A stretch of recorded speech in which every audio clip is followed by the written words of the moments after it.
Bienvenue dans la deuxième vidéo. J'avais mis ça comme objectif. Ici, comme on rédige un article, on a ça, c'est la même chose, j'ai fait une capture d'écran. Donc, comment se connecter d'abord à son compte utilisateur. Donc ici, je vais me connecter avec mon compte. Alors, je vais vous adresser le nom d'utilisateur et le mot de passe par des mails séparés à chacun. Se connecter. Et donc là, tout de suite, on voit apparaître quelque chose qui n'existait pas avant, c'est cet onglet-là qui est là. Donc ici, je peux voir mon profil. Voilà, il est là. Je peux le modifier. Donc je peux changer mon mot de passe. Ah, modifier. Donc je peux mettre, il faut mettre le mot de passe actuel. Je peux changer mon mail. Je peux mettre le nouveau mot de passe. Je peux changer l'image de profil si je voulais. Et puis je fais enregistrer. Et quand j'ai fini de travailler sur le site, je vais me déconnecter. Mais je ne vais pas le faire maintenant parce qu'on va voir comment on va faire maintenant. Donc si je vais ici, je revois le site, mais je suis toujours en mode de rédaction. Donc chacun des rédacteurs peut interagir, peut écrire uniquement sur ses articles à lui-même. Les articles qu'il a créés ou la page principale que j'ai créée pour lui.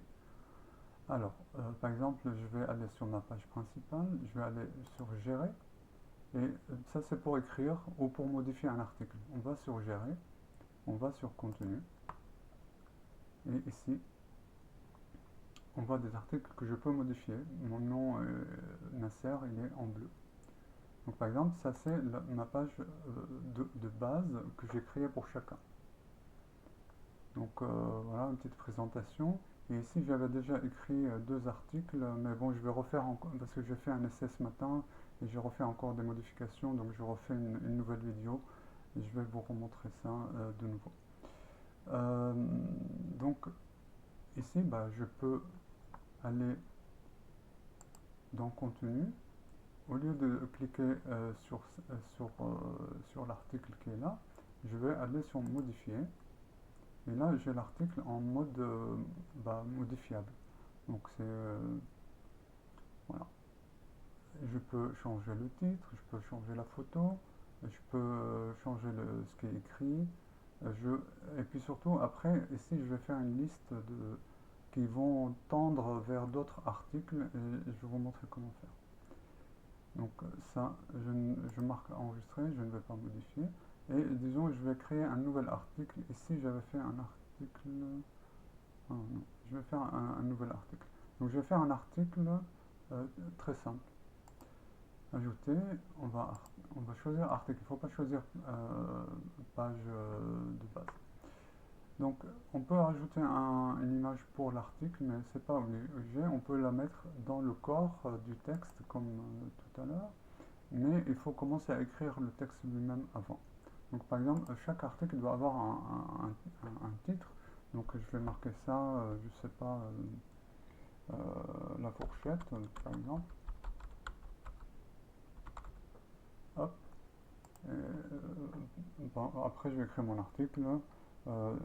Bon, je vais pas m'étendre. Hein. De pion, de cavalier. Bon. Et puis je vais rajouter une image, pardon. Donc je vais rajouter ça. Donc c'est important d'écrire avant de rajouter l'image. Parce que c'est plus facile après à positionner l'image. Donc quand on clique sur l'image ici, on a ça qui apparaît. Ça permet de la positionner, par exemple, là je veux mettre l'image vers le côté droit. Tac. Et je vais la réduire comme ça. Voilà. Et ici on a la fameuse étiquette. Donc là je ne marque rien. Si je voulais écrire quelque chose qui soit en rapport avec les compétitions par équipe, que je voudrais faire apparaître dans la page principale du site. Alors je vais revenir sur le site. Est-ce qu'on a ici?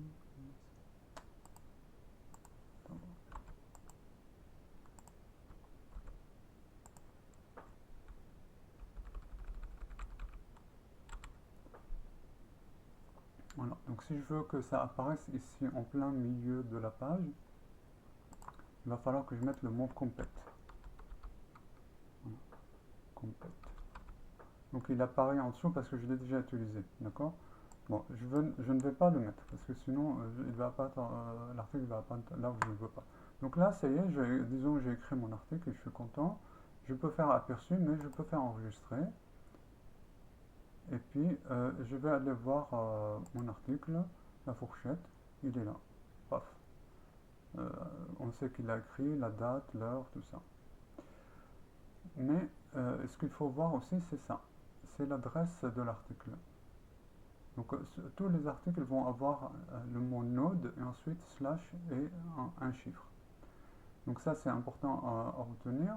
Si on arrive, soit on le note, soit on fait copier. Pourquoi? Hop. Donc là j'ai une deuxième fenêtre du site. Et qu'est-ce que je vais faire? Je vais retourner à ma page principale. Alors ma page principale, je peux y accéder ici. Et je vais la modifier. Ah oui, mais celle-là, pourquoi elle ne modifie pas là? Si, on peut modifier là. Modifier. Et donc ici, je vais rajouter un lien que je vais appeler la fourchette. La fourchette. Hop. Alors, ça ne fait pas, ça va pas faire le lien vers l'article qui est la fourchette, sauf si, pardon, ah, mais il faut le renouveler. Donc, il va apparaître ici la fourchette. Voilà. Donc, on a ce numéro 38, il est attribué à cet article, la fourchette. Il ne bougera pas. Tant que l'article existe, il y aura toujours le même numéro attaché. Donc je veux, depuis cette page-là, que les gens retrouvent l'article. Donc je vais aller, hop, je vais faire copier. Et là, je vais prendre ça et appuyer ici sur lien. Et je vais copier le lien. Ok? On peut faire aussi autrement. On peut faire comme ça. Hop, le lien il apparaît là. Et là, je vais faire copier. CTRL C. Et là, CTRL V. Et je valide. Et là, ça, on voit qu'il y a un lien et je fais enregistrer, bien sûr. Ok? Donc, j'ai écrit un article. J'ai mis un lien sur ma page principale. Et en soi, c'est pas très intéressant, mais après, on imagine, on peut faire des cours et les lister. Puis voilà, le listing que j'ai fait, il est pas limité, on peut aller jusqu'à l'infini. Et ça apparaît ici de nouveau, contenu récent, que mon article, mon article principal, ma page principale a changé. Donc elle apparaît de nouveau en haut des listes et la fourchette, elle apparaît ici. Donc là, j'ai terminé d'écrire mon article et je vais faire un autre article où je vais inclure un PDF.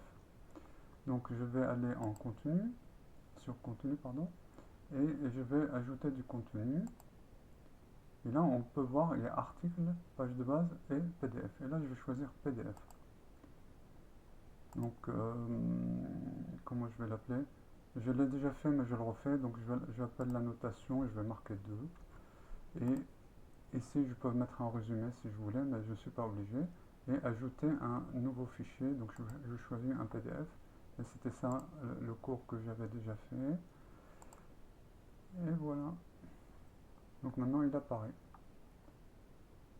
OK. Enregistrer. Donc, mon PDF, il est là, c'est la notation, donc je sais ce qu'il y avait. Hein, je l'avais préparé à l'avance. Hein, par exemple, ici, si je clique sur le PDF, c'est un cours que j'avais fait quand je donnais des cours aux enfants dans mon ancien club. Donc voilà, il est là. Il est téléchargeable, bien sûr. Donc je reviens. Mais maintenant, je veux qu'il y ait un lien vers ça à partir de ma page principale. Donc je vais retourner à contenu. ma page principale est là, modifiée. Je vais rajouter, donc j'avais déjà fait un lien, mais je vais faire un autre devant vous, une notation. Je vais marquer juste nota 2. Et donc je prends exprès une deuxième fenêtre du navigateur. Je vais rafraîchir ici pour que l'article apparaisse. Donc là on voit c'est le numéro 39. Bon, c'est logique, hein, si on a fait tout à l'heure, on a fait un 38 maintenant. C'est l'ordinateur qui choisit le numéro bien sûr, enfin l'ordinateur c'est le site. Je fais copier et je vais aller là et là pareil. Je vais faire un lien, je rajoute, valider, enregistrer, et voilà le travail. Donc là, je vais me déconnecter, se déconnecter. Là aussi, je vais me déconnecter. Je ferme celle-là. Et donc là, j'ai la page principale de nouveau du site. Donc les articles que j'ai créés, là, la fourchette et le PDF, n'apparaissent pas ici parce qu'ils n'ont pas l'étiquette complète. Et par contre, je peux les retrouver ici. Voilà. Par exemple, Nota 2, ça va être le PDF, il va être là. Bon, c'est un petit peu noyé parce qu'il y a beaucoup d'informations, mais par exemple, si je fais mon truc de fourchette là, hop, voilà, je peux écrire après ce que je veux. Donc maintenant, disons que cette histoire de fourchette, je considère que c'est plutôt un article qui a lieu, qui a rapport avec les compétitions. Je veux absolument le mettre dedans. Donc comment je fais? Donc je retourne à connexion, je vais me reconnecter. Je vais aller à gérer le contenu. Et cette histoire de fourchette est là. Hop, je vais faire modifier. Et là, je vais marquer complète. Donc l'ordinateur me le suggère parce que je l'avais déjà fait une fois. Il rajoute un chiffre, on s'en fiche. Normalement, ça doit marcher quand même. Et là, si je vais sur retour sur le site, et voilà, la fourchette, elle apparaît dans les trucs qui sont, qui sont en rapport. Voilà, cette zone-là, c'est vraiment, ça va être la zone principale pour Luc. Hein, donc il ne faut pas y mettre n'importe quoi, il ne faut pas mettre l'étiquette complète pour tout et n'importe quoi. Donc finalement non, bah non, c'est pas bien, complète, la fourchette ça n'a rien à voir avec le complète. Donc je retourne à gérer, et puis est-ce qu'il y a contenu? J'ai des regrets, je vais l'enlever, donc modifier, hop, j'efface tout simplement, et enregistrer. Et donc là, si je vais retourner au site, il n'existe plus, ça ne fait plus partie, mais il existe toujours dans ma page ici, voilà, la fourchette. Et si j'y vais, bah, de toute façon l'article lui-même il existe toujours, c'est juste est-ce qu'on met un lien vers cet article ou pas. Et je vais me déconnecter. Merci.